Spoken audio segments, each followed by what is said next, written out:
So welcome back, everybody. My name is Andrew and you're watching the Kelley's Country Life. And today is an episode that I've been waiting for and dreading at the same time. So that is, we're going to clean up this nasty construction zone of a porch that has stuff strung and straight everywhere. Some stuff we're throwing away, some stuff I'm going to go store, and we're getting everything prepped and ready for paint. So we'll probably have to do a couple of episodes here. This is going to go over many days for all the prep work and all the painting that we have to do, but well, starting out this first episode, we're going to get prepped, ready, cleaned up, and we're going to go ahead and paint the house. Then I have to remove electrical. We had to do that to pass our CO, fans, everything else out of the ceiling. And I'm going to attempt to paint this porch roof because as of right now, it is way, and I mean way cheaper to paint the roof, to protect it, and to make it look better than it is to do the tongue and groove pine that we eventually want to do up there. We're just having to make a financial decision to not put thousands of dollars in the porch ceiling right now so we can move towards other projects that we really want to do, like an outdoor kitchen and a pool. All right, so nothing to it but to do it. Let's jump in, let's get to work. We'll throw this thing and fast forward for a little bit, get everything prepped. Prep is key for paint, and then we'll dive into the painting.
Built this shop, I built this room down below, and I built a nice big storage area up here for light things.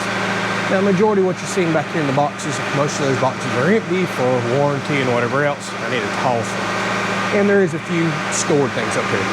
Now, we used to have just about every single thing from the house, more weight than I designed this for, and I was always a bit nervous about that. But I did double up every other, well, roof truss, floor joist, whatever you want to call it. And I did 3/4 inch ply down for the decking to really give this some strength. My plan is to get up here in the future. There is a big wood pile behind me. One thing I've always wanted this storage space for was sheets of plywood and scrap pieces of wood. They spread out nicely so the weight's not centered in one particular section. So I think eventually we'll show this on the channel in the future whenever I start really tidying up the shop. We're gonna move all the boxes to that end. We're gonna start doing wood and maybe some scrap metal storage up here. And we're going to build a set of stairs that go down that'll most likely fold against the wall. Not like the ones that everybody sees with hinges, but in my last business that I used to own, we actually had a room similar to this, and we did fold up and down stairs that access this. And I want to do that here so I can pull the boat in and out, walk, and not have a set of stairs in my way. That's going to be a fun project that's coming up. And we're probably going to do some storage on this big back wall. I mean, it's probably 8.5, 9 feet to the peak. I can do storage up there for extra extension cords, water hoses, a ladder that maybe I don't use very often, and we're going to do some of that on this wall down here as well. So lots of stuff planned for shop storage in the future.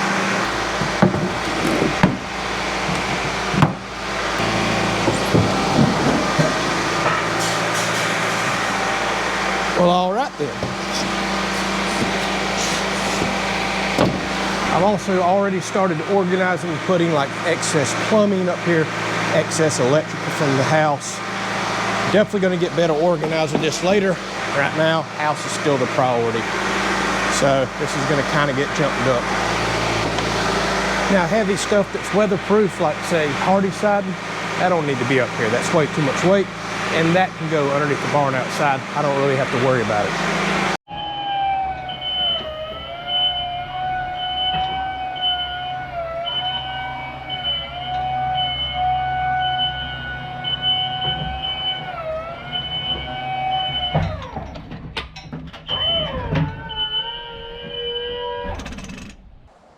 All right, so my mission now is to remove all of these lights and do a bad job.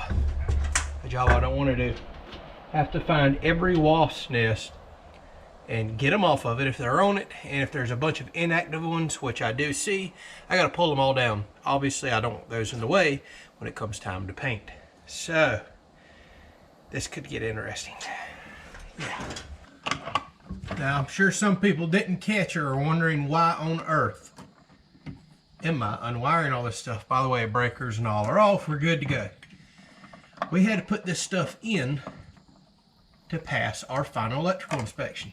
The inspectors could care less if your house is painted, trimmed, any of that stuff. That just does not matter to them. But they do need to see all electrical boxes closed up, everything nice and safe, you know, in order for you to pass code and get the CO that we got. So I had to make a last minute decision to not delay this any longer because we wanted to go ahead and get moved in and sleep in our home. So I slapped this electrical up out here. And yes, I already knew I was gonna have to pull it back down. Now the cool thing is, taking stuff down is way quicker than putting it up. Yeah, I gotta put it up one more time, but so I bet in 30 to 45 minutes tops I can have everything pulled out here as far as electrical goes and ready to paint this particular area. I'm not even covering up the boxes. I don't care if paint gets in there, no big deal to me.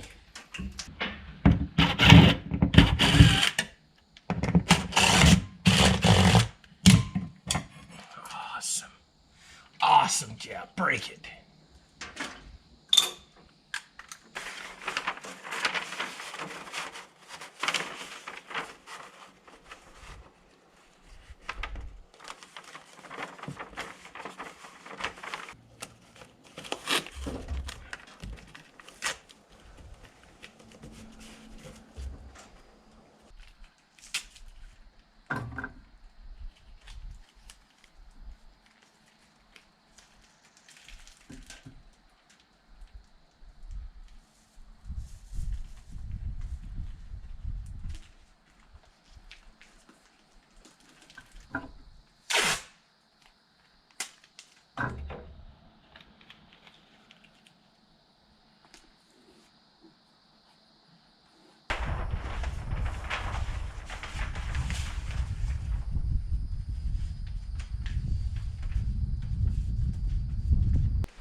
All right, well, I'm gonna talk kind of fast, but as you can see, it's next day. I have spent way over an entire day prepping and taping and getting everything ready. It's amazing how long it takes to get all this stuff ready.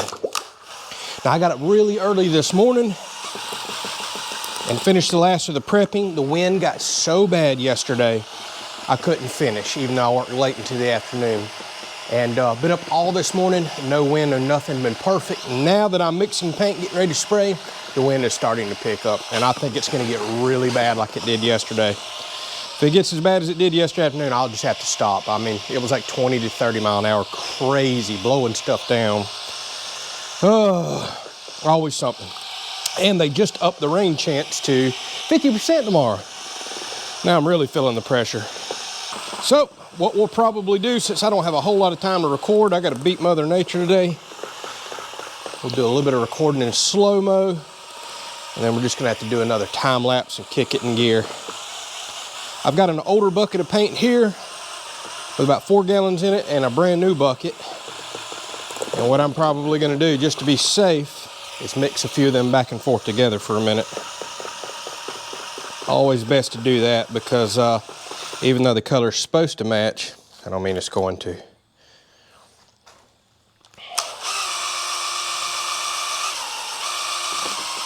Oh man, this wind is starting to get it. All right, so saved an older bucket, got it cleaned out.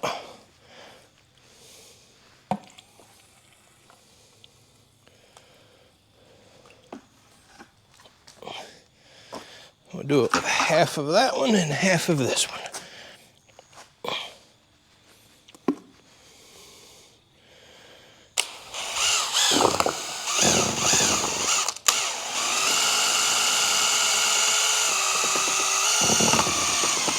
All right, now there shouldn't be any surprises. My slightly old paint blended with my new paint. I mean, they both look the same, but you just don't ever know till you get it on the house, and that's the last place you want to find it, is getting it put up on the house and realizing, well, I stopped painting with that bucket right there, started back with this new bucket right there, and man, they don't match.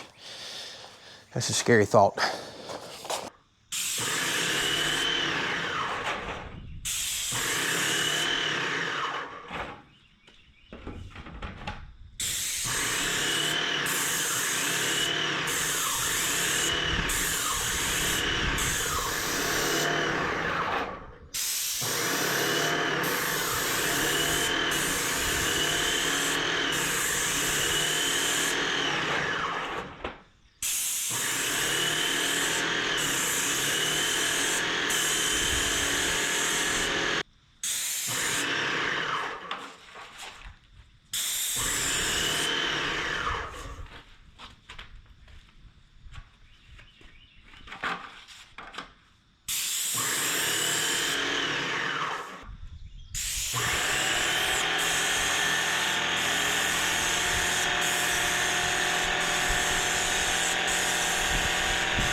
All right, so what do y'all think of that?